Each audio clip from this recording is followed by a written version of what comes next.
Water. Inside your helmet. 250 miles above the earth, your vision is blurring and your gloves are too big to wipe your face. You have minutes to get back inside, or you don't get back at all. Level 1. The envelope. 18,300 people applied. NASA picked 12. You weren't one of them. You're 29, PhD in aerospace engineering from MIT, 800 hours of flight time in T-38 jets, a 2-year research stint in Antarctica, and it wasn't enough. The rejection letter is one paragraph. It doesn't tell you why. It doesn't tell you what was missing.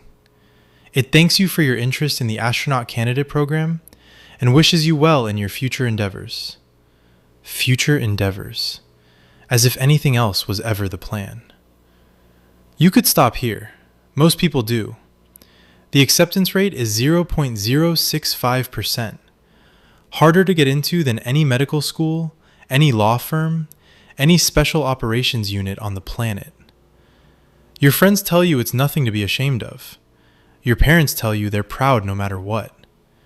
You hate all of it, because they're being kind and you didn't come here for pity. You apply again 2 years later. More flight hours, a published research paper on radiation shielding, a recommendation letter from a former ISS commander you tracked down at a conference and spoke to for 11 minutes. This time the phone rings on a Monday morning. A woman from Johnson Space Center says 4 words. "Is this still you?" You don't remember what you said back.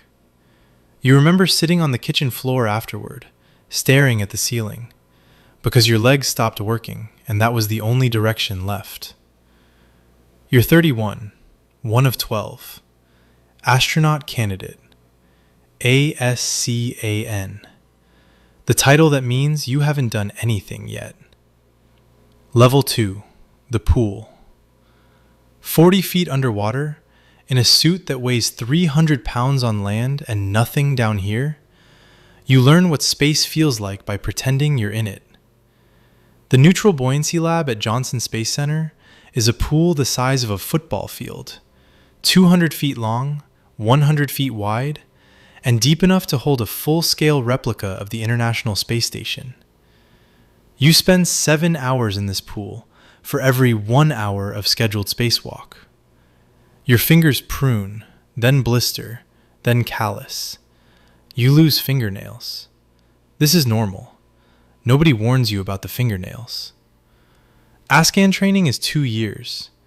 You learn to fly T-38 jets, operate the robotic arm, speak passable Russian, because half your crew will be Roscosmos, survive a water landing in a capsule that flips upside down, and run emergency procedures in a spacecraft simulator while instructors fail every system they can reach. You are tested constantly, not just on knowledge, but on how you respond when everything is broken and the clock is running. Your salary is $104,898 a year, GS-13 on the federal pay scale, less than a second-year associate at a law firm. You don't care. You care about the patch on your flight suit and the 40-foot pool that's building you into someone who can work in a vacuum. Level 3. The bench. 3 years, 7 months. That's how long you've been an astronaut without going to space. After ASCAN training, they don't hand you a mission. They hand you a desk. You're assigned to technical duties, working as Capcom in mission control, the only person who talks directly to the crew in orbit, reviewing procedures, testing hardware, supporting other people's flights. You are a fully trained astronaut doing a desk job, and nobody outside NASA understands why. Here's what they don't tell you at selection. The average wait between becoming an astronaut and your first spaceflight is 5 years. Some wait 8, some wait 12. Some never fly at all. They serve their entire career in ground roles and retire with a patch and 0 hours in orbit. You watch your classmates get assigned one by one. You smile at their news. You mean it.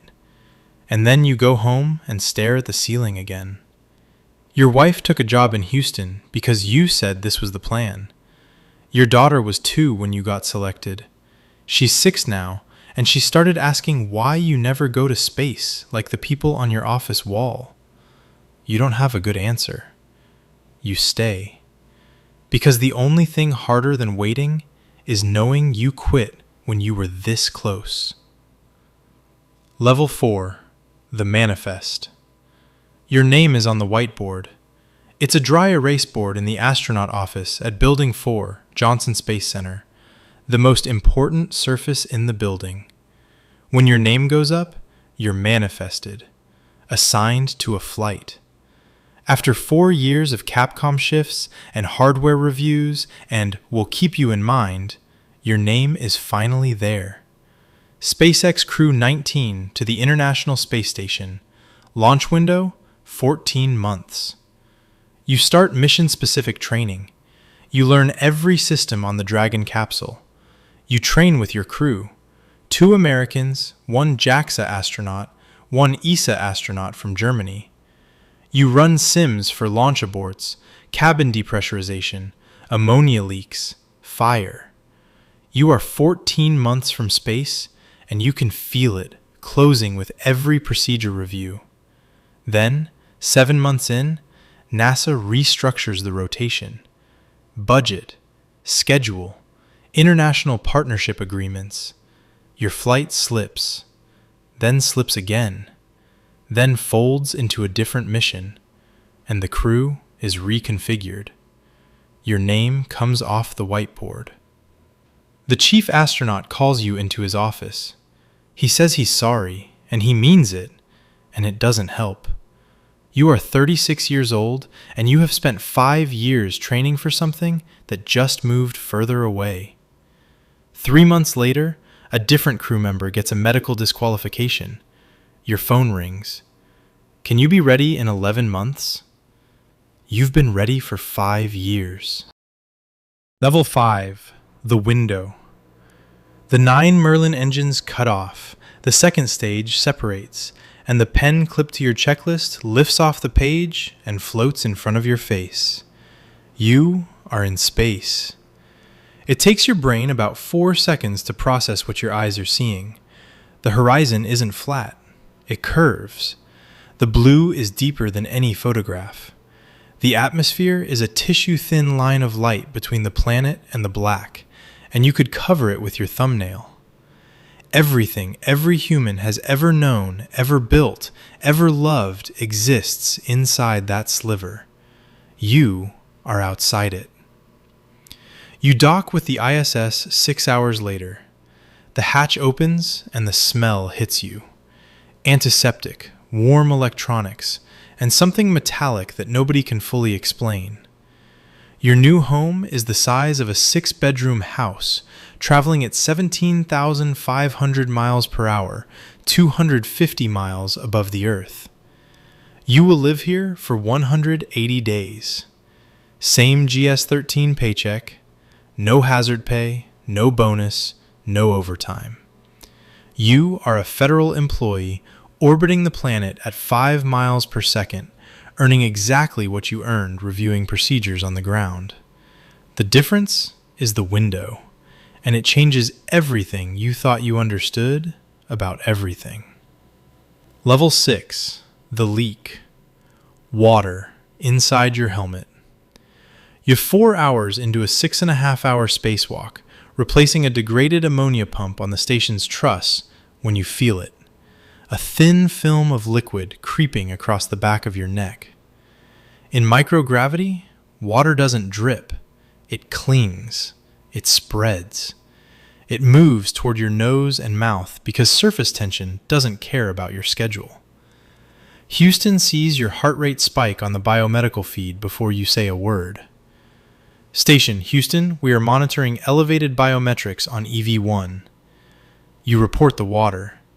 A 3-second pause that feels like 30. Copy. We are recommending termination of EVA. Begin airlock ingress. You work your way back along the handrail, 250 miles above the Pacific, with water pooling against your eyes. You can't wipe your face. Your gloves are the size of oven mitts, and your visor doesn't open. You navigate by memory and by the tension in the tether. Your vision blurs. You keep moving. You make it into the airlock. Your crewmate repressurizes. The helmet comes off, and you gasp. Not because you couldn't breathe, but because your body didn't know that yet. You don't sleep that night. You float in your crew quarters, a phone booth-sized compartment with a laptop and a photograph taped to the wall, replaying the sequence. You came within minutes of a scenario NASA has rehearsed but never wants to use. The investigation takes 3 weeks. A clogged water separator in the suit's cooling loop. Hardware. Not your fault. You're cleared for future EVA. You volunteer for the next one. Level 7. The Cupola. You've been falling for 147 days. That's what orbit is. Falling around the Earth so fast, you never hit it. The physics hasn't changed since Newton, but living inside it has changed you. Your face is puffy from fluid redistribution. In microgravity, blood shifts upward because your heart doesn't know there's no up anymore. You've lost 1.5% of your bone density. Your eyesight has blurred, a condition called SANS that affects more than half of all long-duration astronauts. When you get home, your spine will have stretched 1.5 inches. It will compress back. It will hurt. You're the commander now. ISS Expedition 78, 6 crew, 3 nations, 150 ongoing experiments, a $150 billion structure held together by bolts and international agreements. When the CO2 scrubber fails at 3 a.m. station time, you get up. When a Progress cargo vehicle docks rough and bumps the station out of attitude, you're on the radio with Moscow. $104,898 a year. You are the highest-ranking human being not currently on the planet, and you make less than a mid-level software engineer. But every night, when the crew is asleep, you float into the Cupola, a 7-windowed observation dome on the nadir side of the station, and you watch the Earth roll past in silence. 16 sunrises every 24 hours. City lights like circuit boards. Thunderstorms flashing inside clouds like synapses firing. And you think, this is what they sent me here for. Not the experiments, not the maintenance. This. Level 8. The dust. The hatch opens and there is no air, no sound, no color. Just light so sharp it hurts. You're standing on the ladder of the Artemis V lunar lander. Below you is the surface of the moon. It's not white, it's gray.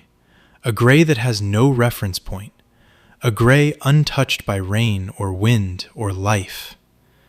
The shadows are black. Not dark, black. There is no atmosphere to scatter light, so where the sun doesn't reach, nothing exists. You step off the ladder. Your boot sinks 1/2 inch into regolith, fine, jagged dust that clings to everything. You weigh 62 pounds. You've spent 20 years in the pipeline. The rejection, the bench, the whiteboard, the pool, the leak, the 147 days of falling. And you are standing on a world where no human has stood in over 50 years. You plant the flag. Your visor reflects the earth, a blue marble in a black sky, silent and impossibly far.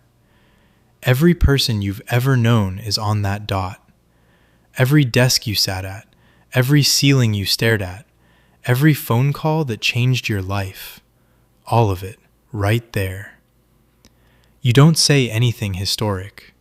You just breathe, and the sound of your own breathing is the only sound on the entire moon. And somewhere right now, a 29-year-old is sitting at a kitchen table, staring at a 1-paragraph rejection letter from NASA, trying to decide if she applies again. She doesn't know about the pool, the bench, the whiteboard, the leak, or the dust. She only knows the dream, and she's deciding if it's worth one more try.